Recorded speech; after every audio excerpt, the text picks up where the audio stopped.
ఎబ్బేజు అనే బాలుడు ఒక చిన్న గ్రామంలో జన్మించాడు. అతని జనన సమయంలో అతని తల్లి ఎంతో వేదన అనుభవించింది.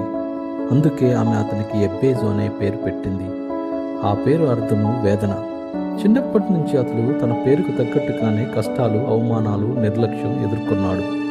గ్రామంలోని పిల్లలు అతన్ని ఎగతాళి చేసేవారు.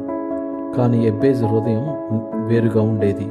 అతడు తన పరిస్థితిని చూసి దేవునిపై నింద వేయలేదు. తన బలహీనతలను చూసి నిరాశ చెందలేదు. ప్రతిరోజు అతడు ఇశ్రాయేళ్ల దేవుని దగ్గరికి వెళ్ళి మౌనంగా ప్రార్థించేవాడు.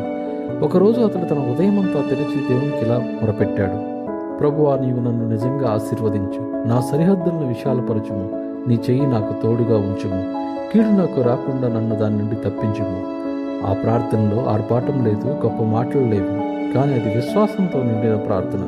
ఎబ్బేజు తన బలాన్ని కాదు, దేవుని బలాన్ని నమ్మాడు. తన పేరు వేదన అయినా తన భవిష్యత్తు ఆశీర్వాదంగా ఉండాలని కోరుకున్నాడు. దేవుడు ఆ ప్రార్థన విన్నాడు. ఎబ్బేజు జీవితంలో మార్పులు మొదలయ్యాయి. అతని పనుల్లో విజయం వచ్చింది. అతని గౌరవం పెరిగింది. ఒకప్పుడు ఎగతాళి చేసిన వారే ఇప్పుడు అతన్ని ఘనంగా చూశారు. దేవుని చెయ్యి అతనితో ఉండటం వల్ల కీడు అతనికి తాకలేకపోయింది. అలా వేదనతో మొదలైన ఎబ్బేజు జీవితం ప్రార్థనతో ఆశీర్వాదంగా మారింది. అతడు తన సహోదరుల కన్నా గనుడయ్యాడు. తన పేరు వల్ల కాదు, తన దేవునిపై ఉన్న విశ్వాసం వల్ల. ఎబ్బేజు జీవితం మనకు నేర్పేది ఇదే. పేరు వేదన అయినా ప్రార్థనా విశ్వాసంతో ఉంటే దేవుడు భవిష్యత్తును ఆశీర్వాదకంగా మార్చుతాడు. మనం కూడా దేవుని చేయిని ఆశ్రయిస్తే కీడు నుండి కాపాడబడి ఘనత పొందగలం.